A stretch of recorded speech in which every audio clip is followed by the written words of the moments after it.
ಇಲ್ಲಿಯವರೆಗೆ ಅಭಿನವ್ ಅದಿತಿಯನ್ನು ಕೆಳಗೆ ಬಾ, ಉಪಹಾರ ಸೇವಿಸೋಣ ಎಂದು ಹೇಳಿದಾಗ ಅವಳು ಆಶ್ಚರ್ಯದಿಂದ ಅವನ ಕಡೆಗೆ ನೋಡುತ್ತಾಳೆ.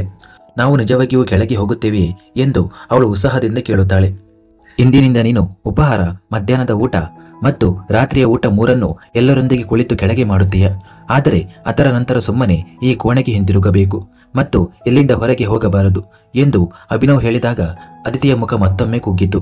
ಇಬ್ಬರು ಕೆಳಗೆ ಬಂದಾಗ ಆ ಸಮಯದಲ್ಲಿ ಎಲ್ಲರೂ ಊಟದ ಮೇಜಿನ ಬಳಿಯೇ ಇದ್ದರು ಮತ್ತು ಅಭಿನವ್ಗಾಗಿ ಕಾಯುತ್ತಿದ್ದರು. ಆದರೆ ಅಭಿನವ್ ಬರುತ್ತಾನೆ ಎಂದು ಅವರಿಗೆ ನಿರೀಕ್ಷೆ ಇರಲಿಲ್ಲ. ಅವರಿಬ್ಬರನ್ನು ಒಟ್ಟಿಗೆ ನೋಡಿ ಅಲ್ಲಿ ಪ್ರತಿಯೊಬ್ಬರ ಮುಖದಲ್ಲೂ ವಿಭಿನ್ನ ಭಾವನೆಗಳಿದ್ದವು. ಕೆಲವರು ಕೋಪಗೊಂಡಿದ್ದರು, ಕೆಲವರು ಆಶ್ಚರ್ಯಪಟ್ಟಿದ್ದರು. ಅಭಿನವ್ ಬಂದು ಮಧ್ಯದ ಸಿಂಹಾಸನದಂತಹ ಕುರ್ಚಿಯ ಮೇಲೆ ಕುಳಿತನು. ಆದರೆ ಅದಿತಿ ನಿಂತುಕೊಂಡಳು. ಏನಾಯಿತು, ಇಲ್ಲಿ ಕುಳಿತುಕೋ ಎಂದು ಅವನು ತನ್ನ ಪಕ್ಕದ ಕುರ್ಚಿಯಲ್ಲಿ ಅವಳನ್ನು ಕುಳಿತುಕೊಳ್ಳಲು ಸನ್ನೆ ಮಾಡುತ್ತಾ ಹೇಳಿದನು. ಆದರೆ ಅವಳು ಕುಳಿತುಕೊಳ್ಳುವ ಮೊದಲೇ ರೋಹಿಣಿಯವರು ತಮ್ಮ ಸ್ಥಳದಿಂದ ಎದ್ದು ನಿಂತು ಕೋಪರಿಂದ ಕಿರುಚುತ್ತಾ, ನಿನಗೆ ನಿಜವಾಗಿಯೂ ಅನ್ನಿಸುತ್ತದೆಯಾ ಈ ಹುಡುಗಿ ಇಲ್ಲಿ ನಮ್ಮೊಂದಿಗೆ ಕುಳಿತು ಊಟ ಮಾಡಲು ಯೋಗ್ಯಳು ಎಂದು? ಅವರ ಮಾತಿಗೆ ಅಭಿನವ್ ಕೋಪದಿಂದ, ನಿಮಗೆ ಈ ಹುಡುಗಿಯೊಂದಿಗೆ ಉಪಹಾರ ಸೇವಿಸಲು ಅಷ್ಟು ಸಮಸ್ಯೆಯಾಗಿದ್ದರೆ ಮೊದಲು ನಾವಿಬ್ಬರು ಉಪಹಾರ ಸೇವಿಸುತ್ತೇವೆ, ಅದರ ನಂತರ ನೀವು ಆರಾಮವಾಗಿ ಉಪಹಾರ ಮಾಡಬಹುದು ಎಂದು ಅಭಿನವ್ ನಗುತ್ತಾ ಹೇಳಿದಾಗ ರೋಹಿಣಿಯವರು ತಮ್ಮ ಮುಷ್ಟಿಗಳನ್ನು ಬಿಗಿಗೊಳಿಸುತ್ತಾರೆ. ಮುಂದುವರಿದ ಭಾಗ. ಅವರು ಅದಿತಿಯ ಕಡೆಗೆ ನೋಡಿದರು. ಅವಳು ತಲೆ ತಗ್ಗಿಸಿ ನಿಂತಿದ್ದಳು. ಬಹುಶಃ ತನ್ನ ಕಣ್ಣೀರನ್ನು ತಡೆಯಲು ಪ್ರಯತ್ನಿಸುತ್ತಿರಬಹುದು. ಅವರು, ನೀನು ನಿಜವಾಗಿಯೂ ಈ ಹುಡುಗಿಯನ್ನು ಇಲ್ಲಿ ಕೂರಿಸಲು ಬಯಸುತ್ತೀಯಾ ಎಂದು ತಮ್ಮ ಮುಂದಿದ್ದ ಕುರ್ಚಿಯ ಕಡೆಗೆ ನೋಡುತ್ತಾ ಕೇಳಿದರು. ಇಲ್ಲ, ಖಂಡಿತ ಇಲ್ಲ ಎಂದು ಅವನ ಉತ್ತರಕ್ಕೆ ರೋಹಿಣಿಯವರು ಆಶ್ಚರ್ಯಚಕಿತರಾದರು. ಆದರೆ ಮುಂದಿನ ಕ್ಷಣವೇ ಅವರ ಕಣ್ಣುಗಳು ದೊಡ್ಡದಾದವು. ಯಾಕೆಂದರೆ ಅಭಿನವ್ ತನ್ನ ಜಾಗದಿಂದ ಎದ್ದು ಅದಿತಿಯ ಕೈ ಹಿಡಿದು ತನ್ನ ಕುರ್ಚಿಯಲ್ಲಿ ಕುಳ್ಳಿರಿಸಿ, ಅಲ್ಲಿ ಅಲ್ಲ, ಇಲ್ಲಿ, ಈ ಕುರ್ಚಿಯ ಮೇಲೆ ಎಂದನು. ಅಭಿನವ್ ಅದಿತಿಯನ್ನು ಆ ಕುರ್ಚಿಯ ಮೇಲೆ ಕೂರಿಸುವುದನ್ನು ನೋಡಿ ಎಲ್ಲರ ಮುಖದಲ್ಲೂ ಆಶ್ಚರ್ಯ ಮನೆ ಮಾಡಿತ್ತು. ಮನಿಷಾ ಅವಳ ಗಮನವೆಲ್ಲ ಊಟದ ಮೇಲಿತ್ತು. ತಕ್ಷಣವೇ ಕೆಮ್ಮಿದಳು. ಇಂದಿನವರೆಗೆ ಈ ಕುರ್ಚಿಯನ್ನು ಮುಟ್ಟುವ ಧೈರ್ಯವು ನನಗಿರಲಿಲ್ಲ, ಆದರೆ ಈ ಮಹಾರಾಣಿ ಇಲ್ಲಿ ನೇರವಾಗಿ ಕುಳಿತುಕೊಂಡಿದ್ದಾಳೆ ಎಂದು ಅಂದುಕೊಳ್ಳುತ್ತಾಳೆ. ಅಭಿನವ್ ವ್ಯಂಗ್ಯವಾಗಿ, ಅಗತ್ಯಕ್ಕಿಂತ ಹೆಚ್ಚು ತಿಂದರೆ ಹೀಗೆ ಆಗುತ್ತದೆ ಎಂದು ಹೇಳುತ್ತಾನೆ. ರೋಹಿಣಿಯವರು ನಿರಾಶೆಯಿಂದ ಅಭಿನವ್ ಕಡೆಗೆ ನೋಡಿ, ನಂಬಲಾಗುತ್ತಿಲ್ಲ, ನೀನು ನಮಗೆ ಹೀಗೂ ಉತ್ತರ ನೀಡಬಹುದು ಎಂದು ಹೇಳುತ್ತಾರೆ. ನಾನು ಯಾವಾಗಲೂ ಹೀಗೆಯೇ ಉತ್ತರಗಳನ್ನು ನೀಡುತ್ತಾ ಬಂದಿದ್ದೇನೆ. ಪ್ರಶ್ನೆ ಕೇಳುವವರಿಗೆ ನನ್ನ ಉತ್ತರದಿಂದ ತೊಂದರೆಯಾದರೆ ಪ್ರಶ್ನೆಗಳನ್ನೇ ಕೇಳಬೇಡಿ ಎಂದು ಅಭಿನವ್ ಅದಿತಿಯ ಪಕ್ಕದ ಕುರ್ಚಿಯಲ್ಲಿ ಕುಳಿತು ಹೇಳಿದನು ಮತ್ತು ಅದಿತಿಯ ಮುಂದೆ ಊಟ ಬಡಿಸಲು ಪ್ರಾರಂಭಿಸಿದನು. ಅದಿತಿ ಗಾಬರಿಯಿಂದ ಅವನನ್ನೇ ನೋಡುತ್ತಿದ್ದಳು. ರೋಹಿಣಿಯವರನ್ನು ನೋಡಿದಾಗ ಅವಳಿಗೆ ಭಯವಾಗುತ್ತಿತ್ತು ಮತ್ತು ಅಭಿನವ್ ಮೇಲೆ ಸ್ವಲ್ಪ ಕೋಪವೂ ಬರುತ್ತಿತ್ತು. ತನ್ನ ತಾಯಿಗೆ ಅವನು ಹೇಗೆ ಹೀಗೆ ಉತ್ತರಿಸಬಹುದು ಮತ್ತು ಚಿಕ್ಕ ವಿಷಯವನ್ನು ಏಕೆ ದೊಡ್ಡದು ಮಾಡುತ್ತಿದ್ದಾನೆ ಎಂದು ಅನಿಸಿತು.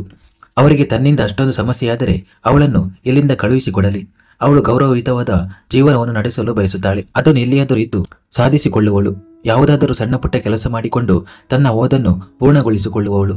ಆದರೆ ಸದ್ಯಕ್ಕೆ ಅವಳು ಅಭಿನವ್ಗೆ ಏನನ್ನು ಹೇಳಲು ಸಾಧ್ಯವಿರಲಿಲ್ಲ. ಆದರೂ ಅವಳು ಸ್ವಲ್ಪ ಧೈರ್ಯ ಮಾಡಿ, ನಾನು ಕೊಠಡಿಯಲ್ಲಿ ತಿಂಡಿ ತಿನ್ನುತ್ತೇನೆ ಎಂದಳು.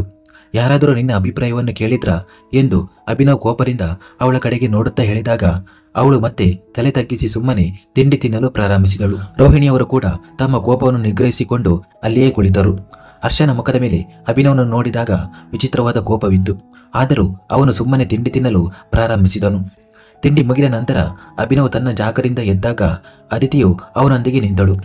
ಇನ್ನೇನಾದರೂ ಬೇಕಾ ಎಂದು ಅವನು ಅವಳನ್ನು ನೋಡುತ್ತಾ ಕೇಳಿದಾಗ ಅದಿತಿ ಬೇಗನೆ ತಲೆ ಅಲ್ಲಾಡಿಸಿದಳು. ತಕ್ಷಣವೇ ಅವಳು ಮೆಟ್ಟಿಲುಗಳನ್ನು ಹತ್ತಿ ಕೋಣೆಗೆ ಹೋದಳು. ಅವಳು ಹೋದ ನಂತರ ರೋಹಿಣಿಯವರು ವ್ಯಂಗ್ಯವಾಗಿ ನಕ್ಕು, ಸತ್ಯವನ್ನು ಎಷ್ಟೇ ಮುಚ್ಚಿಟ್ಟರೂ ಅದು ಹೊರಬರುತ್ತದೆ. ಒಂದು ದಿನ ಈ ಹುಡುಗಿಯು ಜನರ ಮುಂದೆ ಬರುತ್ತಾಳೆ. ಆಗ ನೀನು ಹೇಗೆ ಮುಖ ತೋರಿಸುತ್ತೀಯಾ ಎಂದು ಹೇಳಿದಾಗ ಅಭಿನವ್ ಅವರ ಕಡೆಗೆ ತಿರುಗಿದನು. ಅಭಿನವ್ ಕನ್ನ ಜಗತ್ತಿನ ಬಗ್ಗೆ ತಲೆ ಕೆಡಿಸಿಕೊಳ್ಳುವುದಿಲ್ಲ. ಏನೇ ಇರಲಿ, ಅಭಿನವ್ ನಿಮ್ಮನ್ನು ಮೆಚ್ಚಲೇಬೇಕು. ಇಂದಿನವರೆಗೆ ನೀವು ಅಮ್ಮನಿಗೆ ಎಂದಿಗೂ ತಿರುಗೇಟು ನೀಡಿರಲಿಲ್ಲ. ಆದರೆ ಈ ಹುಡುಗಿ ನಿಮ್ಮ ಮೇಲೆ ಎಂತಹ ಮಾಂತ್ರಿಕ ಶಕ್ತಿ ಬೀರಿದ್ದಾಳೆ ಎಂದರೆ ನೀವು ಅವರ ವಿರುದ್ಧ ನಿಂತಿದ್ದೀರಿ ಎಂದು ಮನಿಷಾ ಮುಖ ಸಿಂಡರಿಸಿಕೊಂಡು ಹೇಳಿದಳು. ನನ್ನ ವಿರುದ್ಧ ಇರುವವರಿಗೆ ನಾನು ವಿರುದ್ಧವಾಗಿ ನಿಲ್ಲಲು ಹಿಂಜರಿಯುವುದಿಲ್ಲ. ಸರಿ, ನಾವು ನಿಮ್ಮ ವಿರುದ್ಧ ಇರುವುದಿಲ್ಲ, ಆದರೆ ಈ ಮನೆಯ ಘನತೆಯನ್ನು ನೀವು ಕಾಪಾಡಿಕೊಳ್ಳುತ್ತೀರಿ ಎಂದು ನಿರೀಕ್ಷಿಸಬಹುದು. ಆ ಹುಡುಗಿ ಈ ಮನೆಯಲ್ಲಿ ನಿಮ್ಮ ಕೋಣೆಯಲ್ಲಿಯೇ ಇರಬೇಕೆಂದೇನಿಲ್ಲ. ಈ ಮನೆಯಲ್ಲಿ ಇನ್ನೂ ಅನೇಕ ಕೊಠಡಿಗಳಿವೆ. ಯಾವುದೇ ಕೋಣೆಯೂ ಅವಳಿಗಾಗಿ ಸಿದ್ಧವಾಗಬಹುದು. ನಾನು ಇದರ ಬಗ್ಗೆ ಯಾವುದೇ ಮಾತುಕತೆ ನಡೆಸಲು ಬಯಸುವುದಿಲ್ಲ. ನೀವು ನಿಮ್ಮ ಜೀವನದತ್ತ ಗಮನ ಹರಿಸುವುದು ಉತ್ತಮ ಎಂದು ಹೇಳಿ ಹೊರಬಾಗಿಲಿನ ಕಡೆಗೆ ನಡೆದನು. ರೋಹಿಣಿಯವರು ಅವನು ಹೋಗುವುದನ್ನು ನೋಡಿ ಮತ್ತೊಮ್ಮೆ, ಸರಿ, ನಾವು ನಿಮಗೆ ಏನೂ ಹೇಳುವುದಿಲ್ಲ. ಆದರೆ ಈ ಬಾರಿಯೂ ನೀವು ಮಹಾಶಿವರಾತ್ರಿ ಪೂಜೆಯಲ್ಲಿ ಭಾಗವಹಿಸುತ್ತೀರಾ, ಅಥವಾ ಎಂದಿನಂತೆ ಈ ಬಾರಿಯೂ ಏನಾದರೂ ನೆಪ ಹೇಳಿ ನಾವು ಆರತಿ ಮಾಡಬೇಕಾಗುತ್ತದೆಯೇ ಎಂದು ಕೇಳಿದರು. ಅದರ ಅಗತ್ಯವಿರುವುದಿಲ್ಲ, ಏಕೆಂದರೆ ಈ ಬಾರಿಯ ಆರತಿಯನ್ನು ನಾನೇ ಮಾಡುತ್ತೇನೆ. ಕೇವಲ ಆರತಿ ಮಾತ್ರವಲ್ಲ, ಮಹಾಶಿವರಾತ್ರಿಯ ಪ್ರತಿಯೊಂದು ಕಾರ್ಯವನ್ನು ನಾನೇ ಮಾಡುತ್ತೇನೆ ಎಂದು ಅಭಿನವ್ ತಿರುಗದೆ ಹೇಳಿ ಮನೆಯಿಂದ ಹೊರಬಂದನು. ಅವನು ತನ್ನ ಕಾರಿನ ಕಡೆಗೆ ಹೋಗುತ್ತಿದ್ದಾಗ ಅವನ ಫೋನ್ ರಿಂಗ್ ಆಯಿತು. ಅದು ಅವನ ಆಪ್ತರಲ್ಲಿ ಒಬ್ಬರ ಫೋನ್ ಎಂದು ನೋಡಿದನು. ಅವನು ತಡ ಮಾಡದೆ ಫೋನ್ ಸ್ವೀಕರಿಸಿದನು. ಸರ್, ನಿಮ್ಮ ಅನುಮಾನ ಸಂಪೂರ್ಣವಾಗಿ ಸರಿಯಾಗಿದೆ. ನಿಮ್ಮ ಅಪಘಾತ ಆಕಸ್ಮಿಕವಾಗಿ ನಡೆದಿದ್ದಲ್ಲ, ಯಾರೋ ಉದ್ದೇಶಪೂರ್ವಕವಾಗಿ ಮಾಡಿಸಿದ್ದಾರೆ ಮತ್ತು ಅದು ನಿಮ್ಮ ಆಪ್ತರಲ್ಲಿ ಒಬ್ಬರ ಸುಸಂಘಟಿತ ಪಿತೂರಿ ಇರಬಹುದು. ಫೋನ್ನಲ್ಲಿ ಆ ವ್ಯಕ್ತಿಯ ಮಾತನ್ನು ಕೇಳಿ ಅಭಿನವ್ ವ್ಯಂಗ್ಯವಾಗಿ ನಕ್ಕು ಫೋನ್ ಕಟ್ ಮಾಡಿ ಕಾರಿನ ಬಾಗಿಲು ತೆರೆಯಲು ಪ್ರಾರಂಭಿಸಿದನು. ಆದರೆ ಅಷ್ಟರಲ್ಲಿ ಯಾರೋ ಅವನನ್ನು ಹಿಂದಿನಿಂದ ಕರೆದರು. ಅಭಿನವ್ ಅವರೇ. ಆ ಸಿಹಿ ಧ್ವನಿಯನ್ನು ಕೇಳಿ ಅಭಿನವ್ ತಿರುಗಿದಾಗ ಅದಿತಿ ಬಾಗಿಲಲ್ಲಿ ನಿಂತು ಮಂಡಿಗಳಿಗೆ ಕೈ ಹಾಕಿ ಆಳವಾದ ಉಸಿರು ತೆಗೆದುಕೊಳ್ಳುತ್ತಿದ್ದಳು. ಅಭಿನವ್ ಅವಳನ್ನು ನೋಡಿ ಅವಳ ಕಡೆಗೆ ನಡೆದನು. ಅವನು ಅವಳನ್ನು ನೋಡುತ್ತಾ ಏನಾಯ್ತು ಎಂದು ಕೇಳಿದನು. ಆದರೆ ಅದಿತಿ ಉತ್ತರಿಸಲಿಲ್ಲ, ಕೇವಲ ಅವನನ್ನೇ ನೋಡುತ್ತಿದ್ದಳು. ಈಗ ಏನಾದರೂ ಹೇಳುವೆಯಾ ಅಥವಾ ನನ್ನನ್ನೇ ನೋಡುತ್ತಾ ಇರುವೆಯಾ ಎಂದು ಅಭಿನವ್ ಮತ್ತೆ ಕೇಳಿದನು. ಆದರೆ ಅದಿತಿ ಕೇವಲ ತನ್ನ ತುಟಿಗಳನ್ನು ಹಚ್ಚುತ್ತಾ ಅವನ ಮುಖವನ್ನು ಪರೀಕ್ಷಿಸುತ್ತಿರುವಂತೆ ಅವನನ್ನೇ ನೋಡುತ್ತಿದ್ದಳು. ಓ ಹಲೋ, ನನ್ನ ಒಂದು ಫೋಟೋ ತೆಗೆದುಕೊಂಡು ಅದನ್ನು ನೋಡುತ್ತಾ ಇರು, ಏಕೆಂದರೆ ನಿನ್ನ ಮುಂದೆ ಹೀಗೆ ನಿಲ್ಲುವುದಲ್ಲದೆ ನನಗೆ ಇನ್ನೂ ಬಹಳಷ್ಟು ಕೆಲಸಗಳಿವೆ ಎಂದು ಅಭಿನವ್ ವರ್ತಿಸಿದಾಗ ಅದಿತಿ, ನಿಲ್ಲಿ, ಮೊದಲು ನೀನು ಕೋಪದ ಮನಸ್ಥಿತಿಯಲ್ಲಿದ್ದೀಯಾ ಅಥವಾ ಪ್ರೀತಿಯ ಮನಸ್ಥಿತಿಯಲ್ಲಿದ್ದೀಯಾ ಎಂದು ನನಗೆ ತಿಳಿಯಲು ಬಿಡಿ ಎಂದಳು. ಪ್ರೀತಿಯದ್ದು ಅಂದರೆ ನಿನ್ನ ಅರ್ಥವೇನು? ಅದೇ ನೀವು ಪ್ರೀತಿಯ ಮಾತುಗಳನ್ನು ಆಡುವಾಗ. ಓ, ಹಾಗಾದರೆ ನಿನಗೆ ನನ್ನ ಯಾವ ಮನಸ್ಥಿತಿ ಇಷ್ಟ? ಕೋಪದ ಮನಸ್ಥಿತಿಯೇ ಅಥವಾ ಪ್ರೀತಿಯ ಮಾತುಗಳ ಮನಸ್ಥಿತಿಯೇ? ಅದಿತಿ ಏನನ್ನಾದರೂ ಹೇಳುವ ಮೊದಲೇ ಅಭಿನವನ ಹಿಂದೆ ನಿಂತಿದ್ದ ಕಾರಿನಲ್ಲಿ ಬೂಮ್ ಎಂದು ದೊಡ್ಡ ಸ್ಫೋಟವಾಯಿತು ಮತ್ತು ಇಡೀ ಕಾರು ಬೆಂಕಿಯಲ್ಲಿ ಸುಟ್ಟು ಬೂದಿಯಾಗಲು ಪ್ರಾರಂಭಿಸಿತು. ಸ್ಫೋಟ ಎಷ್ಟು ಜೋರಾಗಿತ್ತು ಎಂದರೆ ಸಾಕಷ್ಟು ದೂರದಲ್ಲಿದ್ದ ಅಭಿನವ್ ಮತ್ತು ಅದಿತಿ ಕೂಡ ತಮ್ಮ ಜಾಗದಿಂದ ಸಂಪೂರ್ಣವಾಗಿ ಅಲ್ಲಾಡಿದರು. ಅಭಿನವ್ ಅವಳನ್ನು ತನ್ನ ತೋಳುಗಳಲ್ಲಿ ಹಿಡಿದುಕೊಳ್ಳದಿದ್ದರೆ ಅದಿತಿ ಬಿದ್ದು ಹೋಗುತ್ತಿದ್ದಳು. ಆದರೆ ಅವನು ಅವಳನ್ನು ಹಿಡಿದುಕೊಳ್ಳುವಾಗಲೂ ಅವಳೊಂದಿಗೆ ಕೆಳಗೆ ಬಿದ್ದನು. ಅಭಿನವ್ ಕೆಳಗಿದ್ದನು ಮತ್ತು ಅದಿತಿ ಅವನ ಮೇಲೆ ಇದ್ದಳು ಮತ್ತು ಇಬ್ಬರೂ ಆ ಉರಿಯುತ್ತಿರುವ ಕಾರನ್ನು ನೋಡುತ್ತಿದ್ದರು. ಸ್ವಲ್ಪ ಸಮಯದ ಹಿಂದೆ ಅಭಿನವ್ ಈ ಕಾರಿನಲ್ಲಿ ಕುಳಿತು ಹೊರಡಲು ಸಿದ್ಧನಾಗಿದ್ದನು ಎಂದು ಅದಿತಿ ಯೋಚಿಸುತ್ತಿದ್ದಳು ಮತ್ತು ಅಭಿನವ್ ಯೋಚಿಸುತ್ತಿದ್ದನು. ಅದಿತಿ ತನ್ನನ್ನು ತಡೆಯದಿದ್ದರೆ, ಅವನು ಅವಳ ಬಳಿಗೆ ಬರದಿದ್ದರೆ ಈ ಕಾರು ಒಬ್ಬಂಟಿಯಾಗಿ ಸುಟ್ಟು ಹೋಗುತ್ತಿರಲಿಲ್ಲ. ಅದರೊಂದಿಗೆ ಅವನ ಜೀವನವೂ ನಾಶವಾಗುತ್ತಿತ್ತು. ಸ್ಫೋಟದ ಶಬ್ದವನ್ನು ಕೇಳಿ ಮನೆಯ ಇತರ ಸದಸ್ಯರು ಓಡಿ ಹೊರಗೆ ಬಂದರು. ಆದರೆ ಉರಿಯುತ್ತಿರುವ ಕಾರನ್ನು ನೋಡುವ ಮೊದಲೇ ಅವರ ದೃಷ್ಟಿ ಅದಿತಿ ಮತ್ತು ಅಭಿನವ್ ಮೇಲೆ ಬಿದ್ದಿತ್ತು. ಅವರು ಒಬ್ಬರನ್ನೊಬ್ಬರು ತಬ್ಬಿಕೊಂಡು ನೆಲದ ಮೇಲೆ ಮಲಗಿದ್ದರು. ಮನಿಷಾ ಕೋಪದಿಂದ ಮುಷ್ಟಿ ಬಿಗಿದಳು. ರೋಹಿಣಿಯವರು ಕೂಡ ಹಲ್ಲು ಕಡಿಯುತ್ತಾ ಅವರನ್ನು ನೋಡುತ್ತಿದ್ದರು ಮತ್ತು ಹರ್ಷನ ಮುಖದ ಮೇಲೂ ಕೋಪವಿತ್ತು. ಹೇಳು, ನಿನಗೆ ನನ್ನ ಯಾವ ಮನಸ್ಥಿತಿ ಹೆಚ್ಚು ಇಷ್ಟ ಎಂದು ಅಭಿನವ್ ಏನೂ ಆಗದವನಂತೆ ಕೇಳಿದನು. ಯಾವುದೂ ಅಲ್ಲ, ಮತ್ತು ಈ ಹುಚ್ಚುತನದ ಮನಸ್ಥಿತಿಯಂತೂ ಖಂಡಿತ ಇಲ್ಲ. ನಿಮ್ಮ ಮುಂದೆ ಅಂತಹ ದೊಡ್ಡ ಸ್ಫೋಟ ಸಂಭವಿಸಿತು.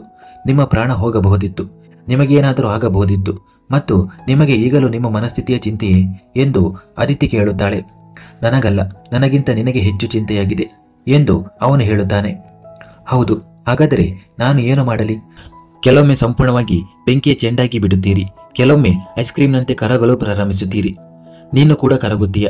ಅಭಿನವ್ ತನ್ನ ಕೆಳತುಟಿಯನ್ನು ಹಲ್ಲುಗಳಿಂದ ಹಗುರವಾಗಿ ಅದುಮಿ ನಗುತ್ತಾ ಹೇಳಿದಾಗ ಮುಗ್ಧ ಅದಿತಿ ಅವನ ಮಾತಿನ ಅರ್ಥವನ್ನು ತಿಳಿಯದೆ, ಅದು ನೀವು ಕರಗುವಂತೆ ಮಾಡುತ್ತೀರಿ ಮತ್ತು ನೀವು ಎಷ್ಟು ಸಮಯದಿಂದ ಹೀಗೆ ಕೆಳಗೆ ಮಲಗಿದ್ದೀರಿ? ಹೇಳಿ ಮತ್ತು ನಿಮ್ಮ ಕಾರನ್ನು ಪರೀಕ್ಷಿಸಿ, ಅದು ನಿಮ್ಮಂತೆಯೇ ಯಾವುದೇ ಸಮಯದಲ್ಲಿ ಸ್ಫೋಟಿಸಬಹುದು ಎಂದಳು. ಅವಳು ಕೋಪದಿಂದ ಮತ್ತು ಅಭಿನವ್ಗೆ ಹೆದರದೆ ಮಾತನಾಡಿದ್ದು ಅಭಿನವನ ಮುಖದಲ್ಲಿ ನಗು ತರಿಸಿತು. ನೀನು ನನ್ನ ಮೇಲಿನಿಂದ ಕೆಳಗಿಳಿದರೆ ಮಾತ್ರ ನಾನು ಹೇಳುತ್ತೇನೆ ಎಂದು ಅಭಿನವ್ ಹಾಗೆ ಹೇಳಿದಾಗ ಅದಿತಿ ತನ್ನತ್ತ ಗಮನ ಹರಿಸಿದಳು. ಅಭಿನವನ್ನು ಹಾಸಿಗೆ ಎಂದು ಭಾವಿಸಿ ಅವನ ಮೇಲೆ ಮಲಗಿದ್ದಳು. ಕ್ಷಮಿಸಿ, ನನಗೆ ಗೊತ್ತಾಗಲೇ ಇಲ್ಲ ಎಂದು ಹೇಳುತ್ತಾ ಅವಳು ಮೇಲೇಳಲು ಪ್ರಯತ್ನಿಸಿದಳು. ಆದರೆ ಅಭಿನವ್ ತನ್ನ ತೋಳುಗಳಿಂದ ಒತ್ತಡ ಹೇರಿ ಮತ್ತೆ ಅವಳನ್ನು ತನ್ನೆಡೆಗೆ ಎಳೆದುಕೊಂಡನು. ಮಾದಕ ಕಣ್ಣುಗಳಿಂದ ಅವಳನ್ನು ನೋಡುತ್ತಾ, ಮೊದಲು ಹೇಳು, ನಿನಗೆ ನನ್ನ ಯಾವ ಮನಸ್ಥಿತಿ ಇಷ್ಟ ಎಂದು ಕೇಳಿದನು. ಅವನು ಹಾಗೆ ನೋಡಿ ಕೇಳಿದಾಗ ಅದಿತಿಯ ಹೃದಯದಲ್ಲಿ ಚಿಟ್ಟೆಗಳು ಹಾರಾಡಲು ಪ್ರಾರಂಭಿಸಿದವು. ಅವಳ ತುಟಿಗಳು ಒಣಗಿದವು. ಇಷ್ಟು ಹೊತ್ತಿನಿಂದ ಅವರನ್ನು ನೋಡುತ್ತಿದ್ದ ಮನೆಯವರು ಇದನ್ನು ಹೆಚ್ಚು ಸಹಿಸಲಾಗಲಿಲ್ಲ.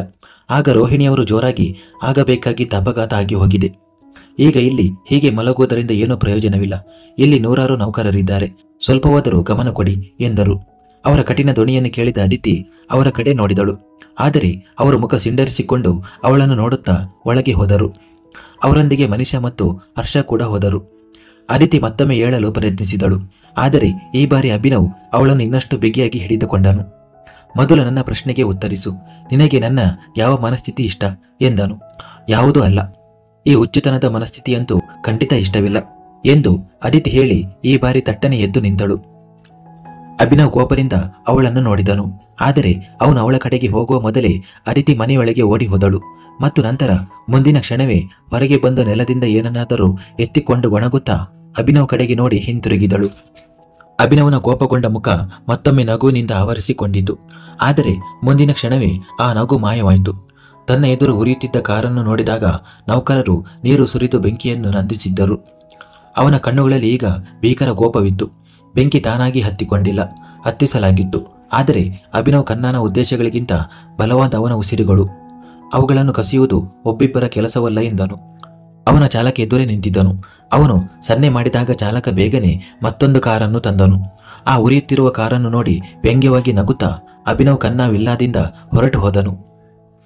ಅದಿತಿ ತನ್ನ ಕೋಣೆಯನ್ನು ತಲುಪಿದ್ದಳು. ಅವಳ ಕೈಯಲ್ಲಿ ಅಭಿನವ್ ಕೊಟ್ಟಿದ್ದ ಫೋನ್ ಇತ್ತು. ಈ ಫೋನ್ ತೆಗೆದುಕೊಂಡೆ ಅವಳು ಅವನ ಬಳಿಗೆ ಹೋಗಿದ್ದಳು. ಅದರಿಂದ ಹೇಗೆ ಕರೆ ಮಾಡುವುದು ಮತ್ತು ಹೇಗೆ ಸ್ವೀಕರಿಸುವುದು ಎಂದು ಕೇಳಲು. ಆದರೆ ಕೇಳುವ ಮೊದಲೇ ಅಲ್ಲಿ ಅಂತಹ ದೊಡ್ಡ ಘಟನೆ ಸಂಭವಿಸಿತು ಮತ್ತು ನಂತರ ಅಭಿನವನ ಹುಚ್ಚುತನ ಪ್ರಾರಂಭವಾಯಿತು. ಈ ಮನುಷ್ಯ ಏನು ತಿನ್ನುತ್ತಾನೆ? ಇಂತಹ ವಿಚಿತ್ರ ವರ್ತನೆಗಳು ಮತ್ತು ಮಾತುಗಳನ್ನು ಆಡುತ್ತಾನೆ. ಹೌದು, ಖಂಡಿತ ಇಡೀ ದಿನ ಜನರ ತಲೆ ತಿನ್ನುತ್ತಾನೆ ಎಂದು ಅವಳು ಅಭಿನವನ ಚಿತ್ರವನ್ನು ನೋಡುತ್ತಾ ಹೇಳಿದಳು. ಆದರೆ ಅಷ್ಟರಲ್ಲಿ ಅವಳ ಕಣ್ಣುಗಳು ಆ ಚಿತ್ರದಲ್ಲಿ ಅಭಿನವ್ ಜೊತೆ ನಿಂತಿದ್ದ ಹುಡುಗಿಯ ಮೇಲೆ ಬಿದ್ದವು. ಅವಳು ಅಭಿನವನ ಕುತ್ತಿಗೆಗೆ ಕೈ ಹಾಕಿ ನಿಂತಿದ್ದಳು. ಅವಳಿಗೆ ಇಷ್ಟವಿಲ್ಲದಿದ್ದರೂ ಅವಳ ಮುಖದಲ್ಲಿ ಒಂದು ವಿಚಿತ್ರ ನೋವು ಮೂಡಿತು. ಅದಿತಿ ಬಾಗಿಲು ಹಾಕಲು ಮರೆತಿದ್ದಳು. ಒಳಗಡೆ ಬಂದವಳು ಎದುರಿಗಿದ್ದ ಚಿತ್ರದತ್ತ ನೋಡುತ್ತಿದ್ದಳು. ಅಷ್ಟರಲ್ಲಿ ಬಾಗಿಲಲ್ಲಿ ಯಾರೋ ನಡೆದು ಬರುವ ಸಪ್ಪಳ ಕೇಳಿಸಿತು. ತಲೆ ಎತ್ತಿ ನೋಡಿದಾಗ ರೋಹಿಣಿಯವರು ಬಾಗಿಲಲ್ಲಿ ನಿಂತಿದ್ದರು. ಅವರನ್ನು ನೋಡಿ ಅದಿತಿ ಮತ್ತೆ ಭಯಭೀತಳಾದಳು. ರೋಹಿಣಿಯವರ ಮುಖದಲ್ಲಿ ಈ ಬಾರಿ ತೀವ್ರ ಕೋಪ ಸ್ಪಷ್ಟವಾಗಿ ಕಾಣುತ್ತಿತ್ತು. ನೀವು ಇಲ್ಲಿ ಎಂದು ಅವಳು ಹೆದರುತ್ತಲೇ ಕೇಳಿದಳು. ಏಕೆ? ಈಗ ನಾವು ನಮ್ಮದೇ ಮನೆಯಲ್ಲಿ ಎಲ್ಲಿಗೆ ಬೇಕಾದರೂ ಹೋಗಲು ನಿಮ್ಮ ಅನುಮತಿ ಪಡೆಯಬೇಕೇ ಎಂದು ಹೇಳುತ್ತಾ ಅವರು ಒಳಗೆ ಬಂದರು. ಅವರ ಕಣ್ಣುಗಳು ಎದುರಿಗಿದ್ದ ಚಿತ್ರದ ಮೇಲೆ ಬಿದ್ದಾಗ ಅವರ ಮುಖದಲ್ಲಿ ಒಂದು ರಹಸ್ಯಮಯ ನಗು ಮೂಡಿತು. ನನ್ನ ಅರ್ಥ ಅದಾಗಿರಲಿಲ್ಲ ಎಂದು ಅದಿತಿ ಹೇಳಿ ತನ್ನ ಮುಖವನ್ನು ಸ್ವಲ್ಪ ಕೆಳಗೆ ಇಳಿಸಿಕೊಂಡಳು. ಅವಳ ಉತ್ತರ ಮತ್ತು ತಲೆಬಾಗಿದ ಮುಖವನ್ನು ನೋಡಿ ರೋಹಿಣಿಯವರು ಸ್ವಲ್ಪ ವ್ಯಂಗ್ಯವಾಗಿ ನಕ್ಕು, ನಿನ್ನಂತಹ ಹುಡುಗಿಯರ ಅರ್ಥ ನಮಗೆ ಚೆನ್ನಾಗಿ ತಿಳಿದಿದೆ ಎಂದರು. ಅವರ ಮಾತನ್ನು ಕೇಳಿ ಅದಿತಿ ತಲೆ ಎತ್ತಿ ಅವರ ಕಡೆ ನೋಡಿ, ನೀವು ನನ್ನನ್ನು ತಪ್ಪಾಗಿ ಅರ್ಥ ಮಾಡಿಕೊಳ್ಳುತ್ತಿದ್ದೀರಿ. ನಾನು ಅಂತಹ ಹುಡುಗಿಯಲ್ಲ ಎಂದಳು. ನೀನು ಎಂತಹ ಹುಡುಗಿ ಎಂಬುದು ನೀನು ಎಲ್ಲಿಂದ ಬಂದಿದ್ದೀಯಾ ಮತ್ತು ಅಭಿನವ್ ಯಾವುದೇ ಸಂಬಂಧವಿಲ್ಲದೆ ನಿನ್ನನ್ನು ತನ್ನೊಂದಿಗೆ ಒಂದೇ ಕೋಣೆಯಲ್ಲಿ ಹೇಗೆ ಇಟ್ಟುಕೊಂಡಿದ್ದಾನೆ ಎಂಬುದರಿಂದಲೇ ತಿಳಿಯುತ್ತದೆ. ನೀನು ಇದೆಲ್ಲವನ್ನು ಮಾಡುವಾಗ ನಾಚಿಕೆ ಪಡದಿದ್ದರೆ ನಮ್ಮ ಮುಂದೆ ಏಕೆ ಈ ನಾಟಕ ಮಾಡುತ್ತಿದ್ದೀಯಾ? ಯಾವುದೇ ಸಂಬಂಧವಿಲ್ಲದೆ ಒಂದೇ ಹಾಸಿಗೆಯಲ್ಲಿ ಮಲಗುವಾಗ ನಿನಗೆ ನಾಚಿಕೆಯಾಗುವುದಿಲ್ಲವೇ? ಅವರ ಮಾತುಗಳನ್ನು ಕೇಳಿ ಅದಿತಿಯ ಕಣ್ಣುಗಳಲ್ಲಿ ನೀರು ತುಂಬಿದವು. ರೋಹಿಣಿಯವರು ಅವಳನ್ನು ನೋಡುತ್ತಾ ಮುಖ ಸಿಂಡರಿಸಿಕೊಂಡು, ನಿನ್ನ ಈ ಕಣ್ಣುಗಳನ್ನೇ ನೋಡಿ ನಮ್ಮ ಮಗ ಅಭಿನವ್ ಮನಸ್ಸು ಕರಗಿ ಹೋಗಿರಬೇಕು ಮತ್ತು ನಿನ್ನ ಪಾದದ ಧೂಳನ್ನು ತಲೆಯ ಮೇಲೆ ಕಿರೀಟವನ್ನಾಗಿ ಮಾಡಿಕೊಂಡು ಈ ಮನೆಗೆ ಕರೆ ತಂದಿದ್ದಾನೆ. ಆದರೆ ನಮ್ಮ ಮುಂದೆ ಈ ನಾಟಕಗಳು ನಡೆಯುವುದಿಲ್ಲ. ನಿನ್ನಂತಹ ಹುಡುಗಿಯರೊಂದಿಗೆ ವ್ಯವಹರಿಸುವುದು ನಮಗೆ ಚೆನ್ನಾಗಿ ತಿಳಿದಿದೆ ಎಂದರು. ನೀವು ನಿಜವಾಗಿಯೂ ನನ್ನನ್ನು ತಪ್ಪಾಗಿ ಅರ್ಥ ಮಾಡಿಕೊಳ್ಳುತ್ತಿದ್ದೀರಿ. ನನ್ನನ್ನು ಬಲವಂತವಾಗಿ ಆ ಸ್ಥಳಕ್ಕೆ ಕರೆತರಲಾಗಿತ್ತು. ಅವರು ನನ್ನನ್ನು ಬಹಳಷ್ಟು ಹೊಡೆದರು, ಹೆದರಿಸಿದರು, ಬೆದರಿಸಿದರು. ಆದರೂ ನಾನು ನನ್ನ ಮಾನಕ್ಕೆ ಮಸಿ ಬಳಿಯುವಂತಹ ಯಾವುದೇ ತಪ್ಪು ಕೆಲಸ ಮಾಡಿಲ್ಲ ಎಂದಳು. ರೋಹಿಣಿಯವರು ವ್ಯಂಗ್ಯದಿಂದ ಮತ್ತು ಆಶ್ಚರ್ಯದಿಂದ ಹೇಳಿ, ಮತ್ತೆ ಯಾರ ಸಂಪೂರ್ಣ ಚಾರಿತ್ರ್ಯವೇ ಕಳಂಕಗೊಂಡಿದೆಯೋ ಅವರು ಕಳಂಕದ ಬಗ್ಗೆ ಮಾತನಾಡುತ್ತಿದ್ದಾರೆ. ದೇವರೇ, ಎಂತಹ ಕಾಲ ಬರುತ್ತಿದೆ! ನಾಚಿಕೆ ಇಲ್ಲದವಳಂತೆ ನೀನು ಈಗಲೂ ನಮ್ಮ ಮುಂದೆ ನಿಂತು ಸಮರ್ಥನೆ ನೀಡುತ್ತಿದ್ದೀಯಾ. ಆದರೆ ನಿನ್ನ ಮಾತುಗಳಲ್ಲಿ ನಮಗೆ ಒಂದು ಕನಿಷ್ಠ ಆಸಕ್ತಿಯೂ ಇಲ್ಲ. ನಿನ್ನಂತಹ 2 ಕಾಸಿನ ಹುಡುಗಿಯರು ಹಣಕ್ಕಾಗಿ ಏನನ್ನು ಬೇಕಾದರೂ ಮಾಡುತ್ತೀರಿ. ಹಾಗಾಗಿ ಇಂದು ನಾನು ನಿನ್ನೊಂದಿಗೆ ಅದೇ ಒಪ್ಪಂದ ಮಾಡಿಕೊಳ್ಳಲು ಬಂದಿದ್ದೇನೆ. ಇಲ್ಲಿಂದ ಹೋಗಲು ಏನು ಬೇಕು? ಈ ಮನೆಯಿಂದ ಹೋಗಲು ಕೈತುಂಬ ಹಣ ಕೊಡುತ್ತೇವೆ. ಮತ್ತೆಂದಿಗೂ ನಮ್ಮ ಮಗನ ಜೀವನಕ್ಕೆ ಹಿಂತಿರುಗಿ ಬರಬೇಡ. ಅವನಿಗೆ ನಿನ್ನ ಮುಖವನ್ನು ತೋರಿಸಬೇಡ ಎಂದು ಹೇಳುತ್ತಾರೆ. ಅದಿತಿ ಆಶ್ಚರ್ಯದಿಂದ ಅವರನ್ನು ನೋಡುತ್ತಿದ್ದಳು. ಏಕೆ ಸುಮ್ಮನಿದ್ದೀಯಾ? ಹೇಳು, ನಿನಗೆ ಎಷ್ಟು ಬೆಲೆ ಬೇಕು? ಅಭಿನವ್ ನಿನ್ನನ್ನು ತನ್ನೊಂದಿಗೆ ಇಟ್ಟುಕೊಳ್ಳಲು ಎಷ್ಟು ಹಣ ನೀಡಿದ್ದಾನೋ ನಾವು ನಿನ್ನನ್ನು ಅವನನ್ನು ಬಿಟ್ಟು ಹೋಗಲು ಅದಕ್ಕಿಂತಲೂ ಹೆಚ್ಚು ಹಣ ನೀಡುತ್ತೇವೆ ಎಂದು ಹೇಳುತ್ತಾರೆ. ನಿಮ್ಮ ಪ್ರಕಾರ ಮನುಷ್ಯ ಕೇವಲ ಕೊಂಡುಕೊಳ್ಳುವ ಮತ್ತು ಮಾರಾಟ ಮಾಡುವ ವಸ್ತುವೇ? ನಮ್ಮಂತಹ ಜನರ ಭಾವನೆಗಳಿಗೆ ನಿಮ್ಮ ಪ್ರಕಾರ ಯಾವುದೇ ಮೌಲ್ಯವಿಲ್ಲವೇ? ಆದರೆ ನನ್ನ ಭಾವನೆಗಳನ್ನು ನೀವು ಏನು ಗೌರವಿಸುತ್ತೀರಿ? ನೀವು ನಿಮ್ಮ ಮಗನನ್ನು ಸಹ ಅರ್ಥ ಮಾಡಿಕೊಳ್ಳುವುದಿಲ್ಲ ಎಂದು ಅದಿತಿ ಅಳುತ್ತಾ ಹೇಳಿದಳು. ಏ ಹುಡುಗಿ, ನನಗೆ ಉಪದೇಶ ಮಾಡಬೇಡ. ರೋಹಿಣಿಯವರು ಕೋಪದಿಂದ ಕಿರುಚಿದರು. ಅವರು ತಮ್ಮ ದೊಡ್ಡ ಕಣ್ಣುಗಳಿಂದ ಅದಿತಿಯನ್ನು ದಿಟ್ಟಿಸಿ ನೋಡುತ್ತಿದ್ದರು. ಅದಿತಿಯು ತನ್ನ ಆರ್ದ್ರ ಕಣ್ಣುಗಳಿಂದ ಅವರನ್ನು ನೋಡುತ್ತಿದ್ದಳು. ಆದರೆ ಈಗ ಅವಳ ಕಣ್ಣುಗಳು ಕೆಳಗೆ ಬಾಗುತ್ತಿರಲಿಲ್ಲ. ರೋಹಿಣಿಯವರು ಅವಳನ್ನು ಹಾಗೆಯೇ ದಿಟ್ಟಿಸಿ ನೋಡುತ್ತಾ, ನೆನಪಿಟ್ಟುಕೋ, ಈ ಮನೆಯ ಬಾಗಿಲಲ್ಲಿ ನಿಲ್ಲುವ ಯೋಗ್ಯತೆಯೂ ನಿನಗಿಲ್ಲ ಮತ್ತು ನೀನು ನಮ್ಮ ಮುಂದೆ ಮಾತು ಆಡುತ್ತಿದ್ದೀಯ. ಇಷ್ಟೊಂದು ಅಹಂಕಾರ ಏಕೆ? ಹೌದು, ಕೇವಲ ಅಭಿನವನ ಬೆಂಬಲ ನಿನಗಿದೆ ಎಂದ ಮಾತ್ರಕ್ಕೆ ಅಲ್ಲವೇ ಅವನು ನಿನ್ನನ್ನು ಎಲ್ಲಿಂದ ಕರೆತಂದಿದ್ದಾನೆ ಎಂಬುದನ್ನು ಮರೆಯಬೇಡ. ಅವನು ಆ ಸ್ಥಳಕ್ಕೆ ಹೋಗಿ ಬರುತ್ತಾನೆ ಎಂದರೆ ಅವನ ಹವ್ಯಾಸಗಳು ನಿನಗೆ ಅರ್ಥವಾಗುತ್ತಿರಬೇಕು. ಇಂದು ನೀನು ಇದ್ದೀಯ, ನಾಳೆ ಇನ್ನೊಬ್ಬರು ಇರುತ್ತಾರೆ ಮತ್ತು ನಾಡಿದ್ದು ಇನ್ನೊಬ್ಬರು. ಅವನಿಗೆ ಬೇಸರವಾದಾಗ ಆ ಹುಡುಗಿಯರ ಗತಿ ಏನಾಗುತ್ತದೆಯೋ ಅದನ್ನು ನೀನು ಊಹಿಸಲು ಸಾಧ್ಯವಿಲ್ಲ. ಹಣ ತೆಗೆದುಕೊಂಡು ಇಲ್ಲಿಂದ ಹೊರಡುವುದು ಉತ್ತಮ, ಇಲ್ಲದಿದ್ದರೆ ಬದುಕಲು ಆಗದಷ್ಟು ಕೆಟ್ಟ ಸ್ಥಿತಿಗೆ ತಲುಪುವೆ ಎಂದು ಹೇಳುತ್ತಾರೆ. ನಾಳೆ ನನಗೆ ಏನಾಗುತ್ತದೆ ಅಥವಾ ಏನಾಗುವುದಿಲ್ಲ ಎಂದು ನನಗೆ ತಿಳಿದಿಲ್ಲ. ತಿಳಿದಿದ್ದರೆ ಬಹುಶಃ ಇಂದು ನನಗೆ ಏನಾಗುತ್ತಿದೆಯೋ ಅದು ಎಂದಿಗೂ ಆಗುತ್ತಿರಲಿಲ್ಲ ಎಂದು ಅವಳು ಹೇಳುತ್ತಾಳೆ. ಅದಕ್ಕಾಗಿಯೇ ಹೇಳುತ್ತಿದ್ದೇನೆ, ನೀನು ಸುಮ್ಮನೆ ಈ ಮನೆಯಿಂದ ಹೊರಟು ಹೋಗು. ಲಾಭದಲ್ಲಿ ಇರುತ್ತೀಯ, ನಿನಗೆ ಎಷ್ಟು ಹಣ ಬೇಕೋ ಅದು ಸಿಗುತ್ತದೆ. ಆ ಹಣದಿಂದ ಹೊಸ ಜೀವನ ಪ್ರಾರಂಭಿಸು ಎಂದು ರೋಹಿಣಿಯವರು ಬದಲಾದ ಸ್ವರದಲ್ಲಿ ಹೇಳಿದರು. ಅದಿತಿಯನ್ನು ನೋಡಿ ಅವರಿಗೆ ಬಹುಶಃ ಅವಳು ಈಗ ತಮ್ಮ ಮುಂದೆ ದುರ್ಬಲಳಾಗುತ್ತಿದ್ದಾಳೆ ಎಂದು ಅನಿಸಿದ್ದು. ಅದಿತಿ ತನ್ನ ಕಣ್ಣೀರನ್ನು ಒರೆಸಿಕೊಂಡು, ನಾನು ಈ ಮನೆಯಿಂದ ಹೊರಟು ಹೋಗಬೇಕೆಂದು ನೀವು ಬಯಸುತ್ತೀರಿ ಅಲ್ಲವೇ? ಹಾಗಿದ್ದರೆ ನಾನು ಹೊರಟು ಹೋಗುತ್ತೇನೆ. ಆದರೆ ಅದಕ್ಕೆ ಪ್ರತಿಯಾಗಿ ನನಗೆ ಯಾವುದೇ ಬೆಲೆ ಬೇಡ. ನಿಮ್ಮ ಅಪಾರ ಸಂಪತ್ತನ್ನು ನಿಮ್ಮಲ್ಲಿಯೇ ಇಟ್ಟುಕೊಳ್ಳಿ ಎಂದಳು. ಅವಳ ಮಾತನ್ನು ಕೇಳಿ ರೋಹಿಣಿಯವರು ಸ್ವಲ್ಪ ಆಶ್ಚರ್ಯಗೊಂಡರು. ಆದರೆ ಅವರ ಮುಖದಲ್ಲಿ ನಗು ಇತ್ತು. ಸರಿ, ನೀನು ಹೊರಡುವ ವ್ಯವಸ್ಥೆ ಮಾಡುತ್ತೇನೆ. ಆದರೆ ಮತ್ತೊಮ್ಮೆ ಹೇಳುತ್ತೇವೆ, ನಿನಗೆ ಏನಾದರೂ ಬೇಕಿದ್ದರೆ ನಾವು ಸಹಾಯ ಮಾಡಬಹುದು ಎಂದು ರೋಹಿಣಿಯವರು ಈಗ ಮುಖದಲ್ಲಿ ದಯೆಯ ಭಾವವನ್ನು ತಂದು ಹೇಳಿದರು. ನೀವು ಕೇವಲ ಈ ಮನೆಯಿಂದ ಹೊರಬರಲು ನನಗೆ ಸಹಾಯ ಮಾಡಿ, ಅದಕ್ಕಿಂತ ನನಗೆ ಬೇರೆ ಏನೂ ಬೇಡ ಎಂದು ಅದಿತಿ ತಿರುಗೇಟು ನೀಡಿದಳು. ರೋಹಿಣಿಯವರ ಮುಖದಲ್ಲಿ ಈ ಬಾರಿ ವಿಜಯದ ಭಾವ ಇತ್ತು. ಅವರು ಅದಿತಿಗೆ ಬೇಗನೆ ಸಿದ್ಧವಾಗಿ ಕೆಳಗೆ ಬರುವಂತೆ ಹೇಳಿದರು. ಇದರಿಂದ ಅವಳನ್ನು ಈ ಮನೆಯಿಂದ ಹೊರಗೆ ಕಳುಹಿಸಬಹುದು ಎಂದು. ಇದೇ ಸಮಯದಲ್ಲಿ ಅಭಿನವನ ಭವ್ಯ ಕಚೇರಿಯ ರಿಸೆಪ್ಷನ್ ಕೌಂಟರ್ನಲ್ಲಿ ಒಬ್ಬ ವ್ಯಕ್ತಿ ಜೋರಾಗಿ ಮಾತನಾಡುತ್ತಿದ್ದನು. ಅಭಿನವ್ ಖನ್ನಾನನ್ನು ಕರೆಸಿ ಎಂದು. ನಿಮ್ಮ ಅಭಿನವ್ ಖನ್ನಾನನ್ನು ಕರೆಯಿರಿ, ನನಗೆ ಇದೀಗ ಈ ಕ್ಷಣವೇ ಅವನೊಂದಿಗೆ ಮಾತನಾಡಬೇಕು ಎಂದು ಆ ವ್ಯಕ್ತಿ ಕೋಪದಿಂದ ಕಿರುಚಿದಾಗ ಎದುರಿನ ರಿಸೆಪ್ಷನ್ ಕೌಂಟರ್ನಲ್ಲಿ ನಿಂತಿದ್ದ ಹುಡುಗಿ ಆತಂಕದಿಂದ ಅವನನ್ನು ನೋಡಿ, ಸರ್, ನಾನು ನಿಮಗೆ ಎಷ್ಟು ಬಾರಿ ಹೇಳಬೇಕು, ಸರ್ ನಿಮ್ಮನ್ನು ಭೇಟಿಯಾಗಲು ಬಯಸುವುದಿಲ್ಲ. ಅವರು ಹೀಗೆ ಯಾವುದೇ ಅಪರಿಚಿತ ವ್ಯಕ್ತಿಯನ್ನು ಭೇಟಿಯಾಗುವುದಿಲ್ಲ. ನಿಮಗೆ ಅವರನ್ನು ಭೇಟಿಯಾಗಬೇಕಿದ್ದರೆ ನೀವು ಮೊದಲು ಅಪಾಯಿಂಟ್ಮೆಂಟ್ ತೆಗೆದುಕೊಳ್ಳಬೇಕು ಎಂದಳು. ಅವಳ ಮಾತನ್ನು ಕೇಳಿ ಆ ವ್ಯಕ್ತಿ ಮತ್ತೆ ಕಿರುಚಿದನು. ಸುಮಿತ್ ರಾಜ್, ನನ್ನ ಹೆಸರು ಸುಮಿತ್ ರಾಜ್. ಹೋಗಿ ಅವನಿಗೆ ಹೇಳಿ, ಆಗ ನೋಡೋಣ ಅವನು ನನ್ನನ್ನು ಭೇಟಿಯಾಗಲು ಹೇಗೆ ನಿರಾಕರಿಸುತ್ತಾನೆ ಎಂದು. ನೋಡಿ, ನಾನು ಸರ್ಗೆ ನಿಮ್ಮ ಹೆಸರನ್ನು ಹೇಳಿದ್ದೇನೆ, ಆದರೆ ಅವರು ಇನ್ನೂ ನಿಮ್ಮನ್ನು ಭೇಟಿಯಾಗಲು ಬಯಸುವುದಿಲ್ಲ ಮತ್ತು ನೀವು ಹೀಗೆ ಬಲವಂತ ಮಾಡಿದರೆ, ನೀವು ಇಲ್ಲಿಂದ ಸುಮ್ಮನೆ ಹೋಗದಿದ್ದರೆ ನಾನು ಅನಿವಾರ್ಯವಾಗಿ ಸಿಬ್ಬಂದಿಯನ್ನು ಕರೆದು ನಿಮ್ಮನ್ನು ಇಲ್ಲಿಂದ ಹೊರ ಹಾಕಬೇಕಾಗುತ್ತದೆ ಎಂದು ಆ ಹುಡುಗಿ ಹೇಳುತ್ತಾಳೆ. ಅರೆ, ಹಾಗೆ ಹೇಗೆ ಹೊರಹಾಕುತ್ತೀರಾ? ಆ ಅಭಿನವ್ ಖನ್ನಾ ನನ್ನ ಸಹೋದರಿ ಅದಿತಿಯನ್ನು ಬಲವಂತವಾಗಿ ತನ್ನೊಂದಿಗೆ ಇಟ್ಟುಕೊಂಡಿದ್ದಾನೆ ಮತ್ತು ನೀವು ನನ್ನನ್ನು ಈ ಕಚೇರಿಯಿಂದ ಹೊರಹಾಕುತ್ತೀರಾ? ಇದ್ಯಾವ ತರಹದ ಬಲವಂತ?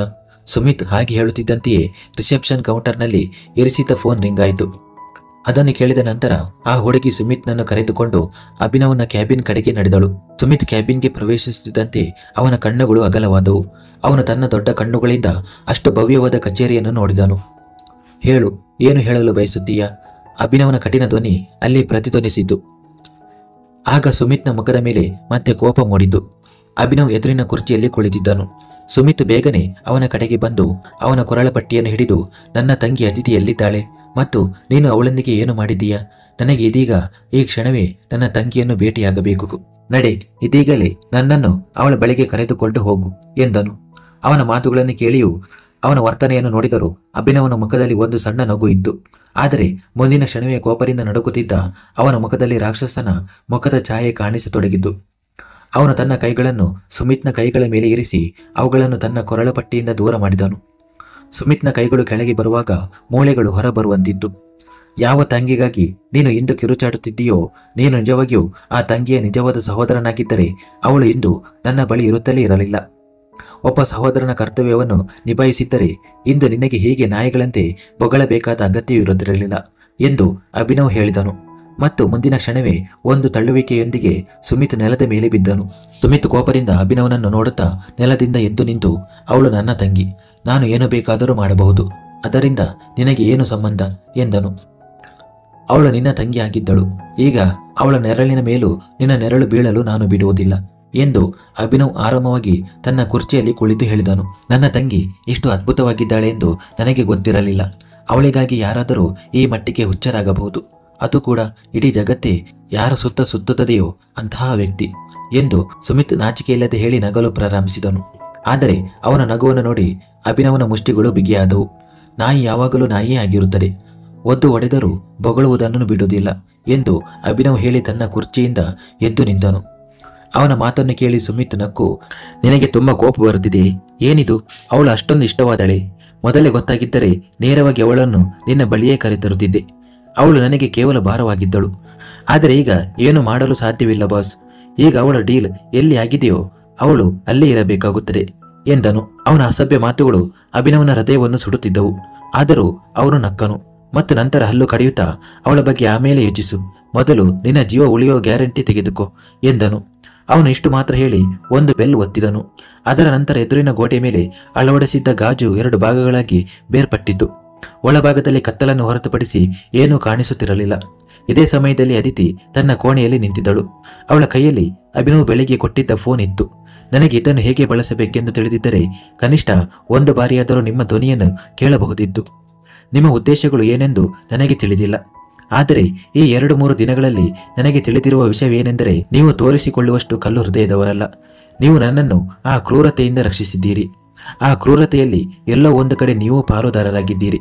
ನಿಮ್ಮಂತಹ ಜನರು ಆ ಸ್ಥಳಗಳಿಗೆ ಹೋಗದಿದ್ದರೆ ಅಂತಹ ಸ್ಥಳಗಳು ಈ ಜಗತ್ತಿನಲ್ಲಿ ಎಂದಿಗೂ ರೂಪುಗೊಳ್ಳುವುದಿಲ್ಲ. ನೀವು ಇನ್ನು ಮುಂದೆ ಇತರರಿಗೆ ಗಾಯಗಳು ಮತ್ತು ನೋವನ್ನು ಹೊರತುಪಡಿಸಿ ಏನನ್ನೂ ನೀಡದ ಹಾದಿಯಲ್ಲಿ ನಡೆಯಬಾರದು ಎಂದು ನಾನು ಪ್ರಾರ್ಥಿಸುತ್ತೇನೆ. ಇಷ್ಟು ಹೇಳಿ ಅವಳು ಫೋನನ್ನು ಟೇಬಲ್ ಮೇಲೆ ಇಟ್ಟು ಕಣ್ಣುಗಳಲ್ಲಿ ಸಣ್ಣ ತೇವಾಂಶದೊಂದಿಗೆ ಕೋಣೆಯಿಂದ ಹೊರ ಬಂದಳು. ಅಲ್ಲಿ ರೋಹಿಣಿಯವರು ಅವಳಿಗಾಗಿ ಕಾಯುತ್ತಿದ್ದರು. ಅವರ ಜೊತೆ ಒಬ್ಬ ಚಾಲಕನೂ ಇದ್ದನು. ಅವರು ಚಾಲಕನಿಗೆ ಸನ್ನೆ ಮಾಡಿದಾಗ ಅದಿತಿ ಅವನೊಂದಿಗೆ ಮುಂದೆ ನಡೆದಳು. ಅದಿತಿ ಚಾಲಕನೊಂದಿಗೆ ಕಾರಿನಲ್ಲಿ ಕುಳಿತು ಕನ್ನವಿಲ್ಲಾದಿಂದ ಹೊರಟಿದ್ದಳು. ಅವಳು ಹೋದ ನಂತರ ರೋಹಿಣಿಯವರು ಮತ್ತೊಮ್ಮೆ ಅಭಿನವನ ಕೋಣೆಗೆ ಬಂದರು. ಏಕೆಂದರೆ ಇಂದು ಅದಿತಿಯ ಕಾರಣದಿಂದ ಅಭಿನವನ ಕೋಣೆಯ ಬಾಗಿಲು ತೆರೆದಿತ್ತು. ಅಲ್ಲಿ ಬಂದ ನಂತರ ಅವರು ಆ ಕೋಣೆಯನ್ನು ನೋಡಿದರು. ಅಲ್ಲಿ ಎಲ್ಲೆಡೆ ಅಭಿನವನ ಜೊತೆಗಿದ್ದ ಹುಡುಗಿಯ ಚಿತ್ರಗಳಿದ್ದವು. ಕೆಲವು ಚಿತ್ರಗಳಲ್ಲಿ ಆ ಹುಡುಗಿ ಅಭಿನವನ ಕುತ್ತಿಗೆಗೆ ತೋಳುಗಳನ್ನು ಹಾಕಿ ನಿಂತಿದ್ದರೆ, ಇನ್ನು ಕೆಲವಲ್ಲಿ ಅಭಿನವ್ ಅವಳ ಸೊಂಟವನ್ನು ಹಿಡಿದುಕೊಂಡಿದ್ದನು. ನಿಯತಿ ಹೋದ ನಂತರ ನೀನು ಎಂದಿಗೂ ಯಾವುದೇ ಹುಡುಗಿಯ ಕಡೆಗೆ ಕಣ್ಣೆತ್ತಿ ನೋಡುವುದಿಲ್ಲ ಎಂದು ನಾವು ಭಾವಿಸಿದ್ದೆವು. ಅವಳ ದುಃಖದಲ್ಲಿ ನೀನು ನಿನ್ನ ಜೀವನವನ್ನು ಹಾಳಾದ ಸ್ಥಳದಂತೆ ಮಾಡಿಕೊಳ್ಳುತ್ತೀಯ ಎಂದು ಭಾವಿಸಿದ್ದೆವು. ಅಲ್ಲಿ ಕೇವಲ ಏಕಾಂತದ ಕಂದಕ ಮಾತ್ರ ಇರುತ್ತದೆ. ಆದರೆ ನೀನು ಬಹಳ ಬುದ್ಧಿವಂತ. ನೀನು ನಿನ್ನ ಬಳಿ ಸೂಕ್ಷ್ಮ ಹೂವುಗಳನ್ನು ಇಟ್ಟುಕೊಳ್ಳಲು ಪ್ರಾರಂಭಿಸಿದ್ದೀಯ. ಅಂತಹ ಹವ್ಯಾಸಗಳನ್ನು ಬೆಳೆಸಿಕೊಂಡಿದ್ದೀಯ. ಇದರಿಂದ ಒಬ್ಬರಲ್ಲ, ಸಾವಿರಾರು ಹುಡುಗಿಯರು ನಿನ್ನೊಂದಿಗೆ ಇರುತ್ತಾರೆ. ನಿನ್ನ ಈ ಹವ್ಯಾಸದ ಬಗ್ಗೆ ನನಗೂ ತಿಳಿದಿರಲಿಲ್ಲ. ಆದರೆ ಈ ಹವ್ಯಾಸವನ್ನು ಕೇವಲ ಹವ್ಯಾಸವಾಗಿಯೇ ಇಟ್ಟಿದ್ದರೆ ಸರಿಯಾಗಿರುತ್ತಿತ್ತು. ಅದನ್ನು ಈ ಮನೆಗೆ ಕರೆತಂದು ನಿನ್ನ ಅಭ್ಯಾಸ ಮಾಡಿಕೊಂಡು ನೀನು ದೊಡ್ಡ ತಪ್ಪು ಮಾಡಿದ್ದೀಯ. ಇಂದಿನವರೆಗೆ ಈ ಮನೆಯಲ್ಲಿ ನನ್ನ ಆಳ್ವಿಕೆ ಮಾತ್ರ ನಡೆದಿದೆ. ನಿನ್ನ ಕಣ್ಣುಗಳಲ್ಲಿ ನಾನು ನನಗಾಗಿ ಕೇವಲ ಗೌರವವನ್ನು ಮಾತ್ರ ನೋಡಿದ್ದೇನೆ. ಆದರೆ ಈಗ ನಿನ್ನ ಕಣ್ಣುಗಳಲ್ಲಿ ನನಗಾಗಿ ದಂಗೆಯನ್ನು ನೋಡಲಾರಂಭಿಸಿದ್ದೇನೆ. ಅದು ನನಗೆ ಸಂಪೂರ್ಣವಾಗಿ ಒಪ್ಪಿಗೆ ಇಲ್ಲ. ಹೆಂಡತಿ ಬಿಟ್ಟು ಹೋದ ಮೇಲೆ ಆ ದುಃಖದಲ್ಲಿ ನೀನು ಕುಡಿದು ಮತ್ತನಾಗಿ ಒಂದು ಕಡೆ ಬಿದ್ದಿರಬೇಕಿತ್ತು. ಆದರೆ ನೀನು ನಿನ್ನ ಜೀವನವನ್ನು ಬಣ್ಣಮಯವಾಗಿಸಲು ಹೊರಟಿದ್ದೀಯ. ಅಭಿನವ್, ನಿನ್ನ ಜೀವನದಲ್ಲಿ ಈಗ ಬಣ್ಣಗಳ ಅಗತ್ಯವಿಲ್ಲ. ನಿನ್ನ ಜೀವನವನ್ನು ಕೇವಲ ಒಂದು ಕಫನ್ ಆಗಿ ಇಡುತ್ತೇನೆ ಎಂದು ನಾನು ಪ್ರತಿಜ್ಞೆ ಮಾಡುತ್ತಿದ್ದೇನೆ. ಹಾಗಾಗಿ ಆ ಕಫನ್ ಮೇಲೆ ಯಾರೂ ತಮ್ಮ ಪ್ರೀತಿಯ ಕೆಂಪು ಬಣ್ಣವನ್ನು ಚೆಲ್ಲಲು ಸಾಧ್ಯವಿಲ್ಲ. ಹೀಗೆ ಹೇಳುವಾಗ ಅವರ ಕಣ್ಣುಗಳು ದ್ವೇಷದಿಂದ ತುಂಬಿದವು. ಅವರು ವ್ಯಂಗ್ಯವಾಗಿ ನಕ್ಕು ಮುಂದುವರಿಸಿದರು. ನಾನು ಆ ಹುಡುಗಿಯ ಕಣ್ಣುಗಳಲ್ಲಿ ನೋಡಿದ್ದೇನೆ. ನಿನಗಾಗಿ ಏನೋ ವಿಭಿನ್ನವಾಗಿತ್ತು ಮತ್ತು ನಿನ್ನ ಹಾವಭಾವಗಳ ಬಗ್ಗೆ ಹೇಳುವುದೇ ಬೇಡ. ಒಂದೇ ದಿನದಲ್ಲಿ ಆ ಹುಡುಗಿ ನಿನ್ನ ಮೇಲೆ ಎಂತಹ ಮೋಡಿ ಮಾಡಿದಳೆಂದರೆ ನೀನು ಅವಳನ್ನು ನಿನ್ನ ಜಾಗದಲ್ಲಿ ಕುಳ್ಳಿರಿಸಿದ್ದೀಯ. ಆದರೆ ಇಂದು ಆ ಹುಡುಗಿಯನ್ನು ನಾನು ಶಾಶ್ವತವಾಗಿ ನನ್ನ ದಾರಿಯಿಂದ ತೆಗೆದುಹಾಕಿದ್ದೇನೆ. ನನ್ನ ದಾರಿಯಿಂದ ಮಾತ್ರವಲ್ಲ, ಈಗ ಅವಳ ಹೆಸರು ಈ ಜಗತ್ತಿನಿಂದ ಅಳಿಸಿ ಹೋಗುತ್ತದೆ. ಹೀಗೆ ಹೇಳುತ್ತಾ ಅವರ ನಗು ಇನ್ನಷ್ಟು ದೊಡ್ಡದಾಯಿತು. ಅವರು ತಮ್ಮ ಕೈಯಲ್ಲಿ ಕಟ್ಟಿದ್ದ ವಾಚನ್ನು ನೋಡಿ, ಇನ್ನು ಕೆಲವು ನಿಮಿಷಗಳ ಉಸಿರು ಮಾತ್ರ ಉಳಿದಿದೆ. ದೇವರು ಅವಳ ಆತ್ಮಕ್ಕೆ ಶಾಂತಿ ನೀಡಲಿ ಎಂದು ಹೇಳಿ ಕೈ ಜೋಡಿಸಿದರು. ನಂತರ ಒಮ್ಮೆ ಆ ಕೋಣೆಯನ್ನು ನೋಡಿ ಹೊರಬಂದರು. ಇನ್ನೊಂದೆಡೆ ಅಭಿನವ್ ಕಾಲನಂತೆ ಒಂದು ಕುರ್ಚಿಯ ಮೇಲೆ ಕುಳಿತಿದ್ದನು. ಅವನ ಮುಂದೆ ಸುಮಿತ್ನನ್ನು ಹಗ್ಗಗಳಿಂದ ಕಟ್ಟಿ ನೆಲದ ಮೇಲೆ ಕುಳ್ಳಿರಿಸಲಾಗಿತ್ತು. ಸುಮಿತ್ನ ಮುಖವೆಲ್ಲ ಆಳವಾದ ಗಾಯಗಳಿಂದ ತುಂಬಿತ್ತು ಮತ್ತು ಬಟ್ಟೆಗಳು ಸಂಪೂರ್ಣವಾಗಿ ಹರಿದಿದ್ದವು. ಅವುಗಳ ಮೂಲಕ ಅವನ ಕೆಂಪು ಮತ್ತು ನೀಲಿ ಬಣ್ಣದ ದೇಹ ಕಾಣಿಸುತ್ತಿತ್ತು. ನೋವಿನಿಂದ ಅವನಿಗೆ ಸೀಳು ಧ್ವನಿ ಹೊರಬರುತ್ತಿತ್ತು. ಆದರೂ ಅವನು ಕೋಪ ಮತ್ತು ದ್ವೇಷದಿಂದ ಅಭಿನವನನ್ನು ನೋಡುತ್ತಿದ್ದನು. ಈ ಸಮಯದಲ್ಲಿ ಅಭಿನವ್ ಒಬ್ಬ ರಾಕ್ಷಸನಿಗಿಂತ ಕಡಿಮೆಯಾಗಿ ಕಾಣಿಸುತ್ತಿರಲಿಲ್ಲ. ಮುಂದುವರಿಯುವುದು.